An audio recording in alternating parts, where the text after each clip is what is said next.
Media మిత్రులకు నమస్కారం. ఇవాళ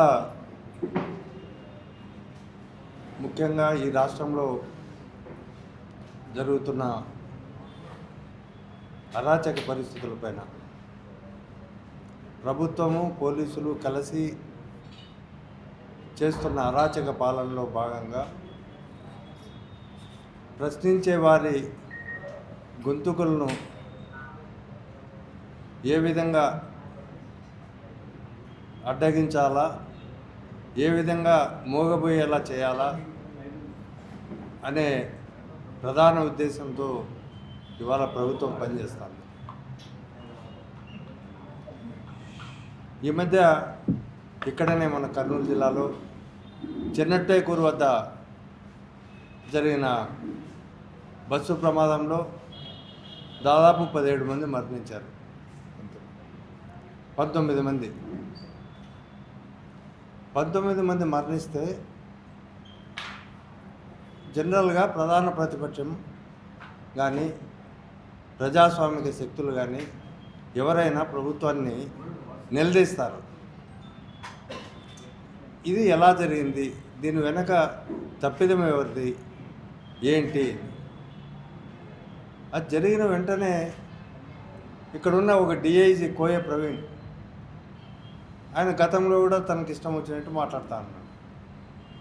ఆ రోజు కూడా మాట్లాడాడు, దీంట్లో ఎవరు మద్యం తాగలేదు, ఆ స్కూటర్లో పోయిన వాళ్ళు కూడా మద్యం తాగలేదు, హోటల్లో భోంచేసి సుష్టిగా పోయినారు, అది కారణం కాదు ఈ బస్సు యాక్సిడెంట్కి. మరుసటి రోజు సీసీటీవీ ఫుటేజీలో మీడియా ప్రతిపక్ష పార్టీలు బయటపెట్టిన తర్వాత మళ్ళీ అదే ఎస్పీ గారు ప్రెస్ మీట్ పెట్టి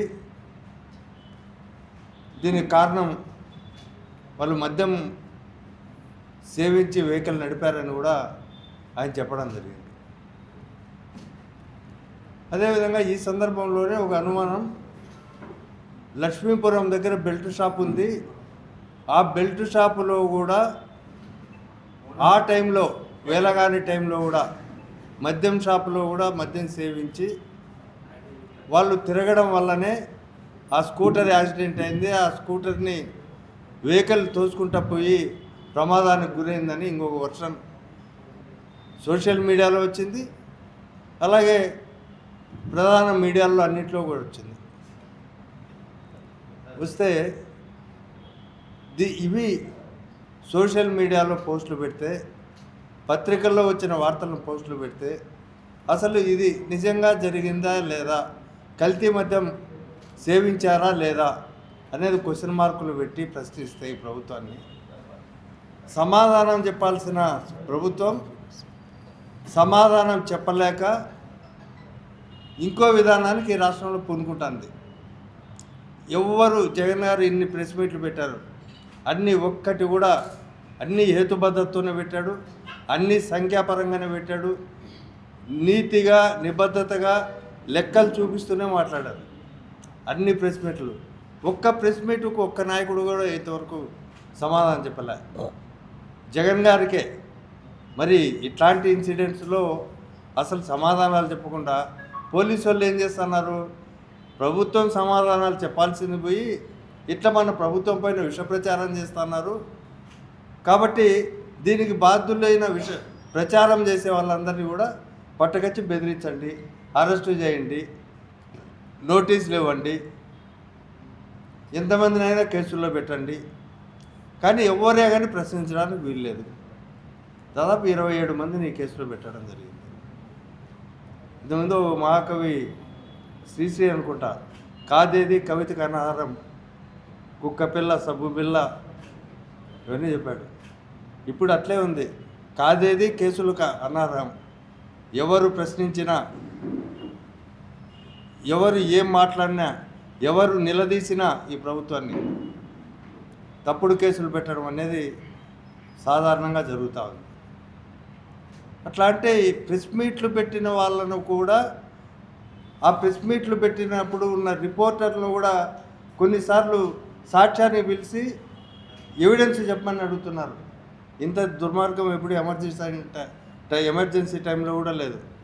పత్రికా స్వేచ్ఛను ఘోరంగా హరిస్తున్న పరిస్థితులు, జర్నలిస్టుల పైన కేసులు పెడుతున్న పరిస్థితులు.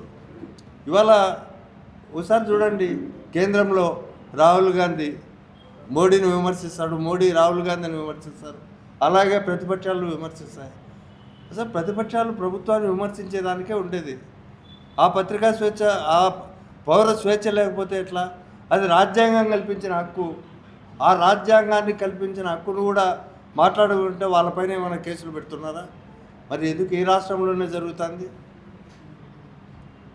అంటే ఈ రాష్ట్రంలో ఈ ప్రభుత్వం పైన తీవ్ర వ్యతిరేకత వచ్చిన సందర్భంలో ఇష్యూస్ అన్నిటినీ డైవర్ట్ చేయడానికి, ఏ ఇష్యూ వచ్చినా దాన్ని వెంటనే పక్క తెప్పించడానికి, అసలు వీళ్ళని ప్రశ్నించడానికే వీలు లేకుండా వీళ్ళకు పార్టీని, ప్రధాన ప్రతిపక్షమైన జగన్మోహన్ రెడ్డి గారి నాయకత్వంలోని వైఎస్ఆర్ కాంగ్రెస్ పార్టీని, దాని అనుబంధ విభాగాలను, తర్వాత మీడియా, మొత్తం మీడియాని, యూట్యూబ్ ఛానళ్ళని, తర్వాత ఈవెన్ లాయర్లపైన కూడా చాలా దగ్గర కేసులు పెట్టడం జరిగింది.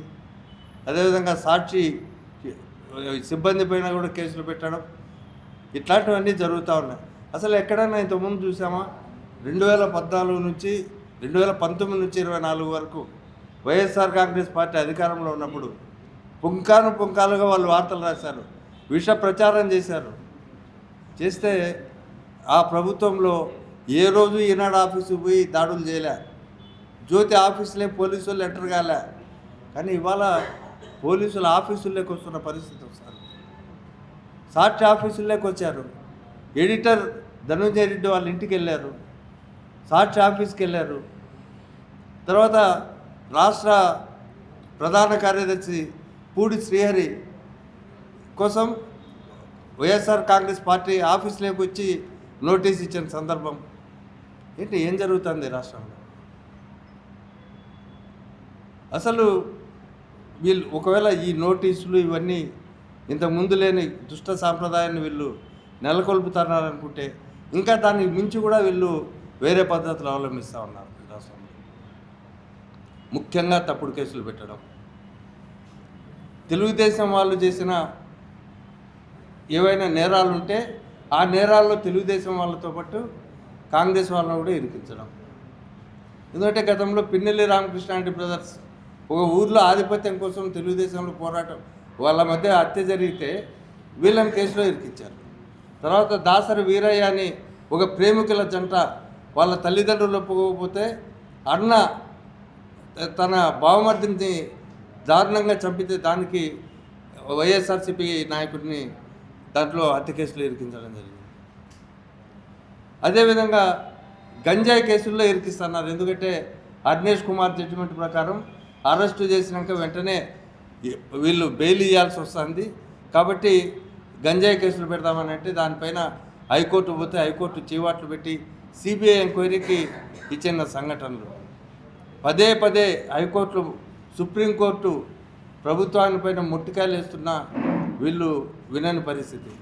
ఇటీవలనే పాపం యుఎస్ నుంచి మాల భాస్కర్ రెడ్డి వాళ్ళ తండ్రి చనిపోతే అంత్యక్రియలకన్నీ వచ్చాడు. అతను యూకే సిటిజన్. అతను ఎప్పుడో సోషల్ మీడియాలో చంద్రబాబు నాయుడు, తర్వాత లోకేష్, తర్వాత మిగతా వాళ్ళపైన కేసులు పెట్టారని చెప్పి అతని పైన కేసు పెట్టారు. కేసు పెట్టి అతన్ని అర్ధరాత్రి పూట తీసుకుని వెళ్ళారు. ఓకే, అతనికి అన్ని బెయిలబుల్ సెక్షన్సే. బెయిలబుల్ సెక్షన్స్లోనే వస్తుంది వీళ్ళకి బెయిల్ అని చెప్పి, రిమాండ్ కూడా కనీసం తీసుకోరని చెప్పి ఇంకో తప్పుడు కేసు ఒక కానిస్టేబుల్ ద్వారా వీళ్ళు ఒక సిఐ, 2 ఎస్ఐలు మరి 10 మంది కానిస్టేబుల్ పోతే ఆ కానిస్టేబుల్ని పిడిగుద్దులు గుద్దినారు వీళ్ళందరి ముందర అని చెప్పి ఒక కానిస్టేబుల్తో కంప్లైంట్ ఇచ్చి అతన్ని ఇంకో కేసు పెట్టి దాంట్లో కూడా లోపలికి పంపిస్తారు. ఇట్లా ఉంది ఈ రాష్ట్రంలో అరాచక పాలన. ప్రభుత్వానికి పొలిటికల్ బాసులు ఏం చెప్తే అది ఈ రాష్ట్రంలో పోలీసు వాళ్ళు ఉంటున్నారు. తర్వాత ప్రజాస్వామ్యం కూని అవుతుంది. తర్వాత ఎక్కడ ప్రశ్నించే గొంతు ఉండకూడదని చెప్పి వీళ్ళు భావిస్తున్నారు. గతంలో కూడా నియంతలే పోయిన చరిత్ర ఈ దేశంలో ఉంది, ప్రపంచంలో ఉంది. అట్లాంటిది ఈ ప్రజాస్వామ్యంలో ఇలాంటి నియంత పరిపాలన నియంత చేష్టలు చేస్తే ఎల్లకాలం ఇవి కొనసాగవు. ప్రజల్లో తీవ్ర స్పందన వస్తుంది, అందరూ ఎడ్యుకేట్ కాబడతారు. ఇప్పటికే ఈ ప్రభుత్వం పైన తీవ్ర వ్యతిరేకత ఉంది. కాబట్టి ఆ వ్యతిరేకతల్లో మీరు మట్టికి కొట్టుకోక తప్పదని చెప్పి ఈ సందర్భంగా గుర్తు చేస్తున్నా. కాబట్టి ఇప్పటికైనా మీరు ఇచ్చిన హామీలు నెరవేర్చుకోండి, ప్రజా మన్ననలు పొందండి, లేకపోతే మీరు కాలగర్భంలో కలిసిపోతారు. ఇట్లా దౌర్జన్యాల ద్వారా అధికారంలోకి రావాలనుకుంటే అది మీ భ్రమ అని చెప్పి మాత్రం మేము భావిస్తాము. Thank you.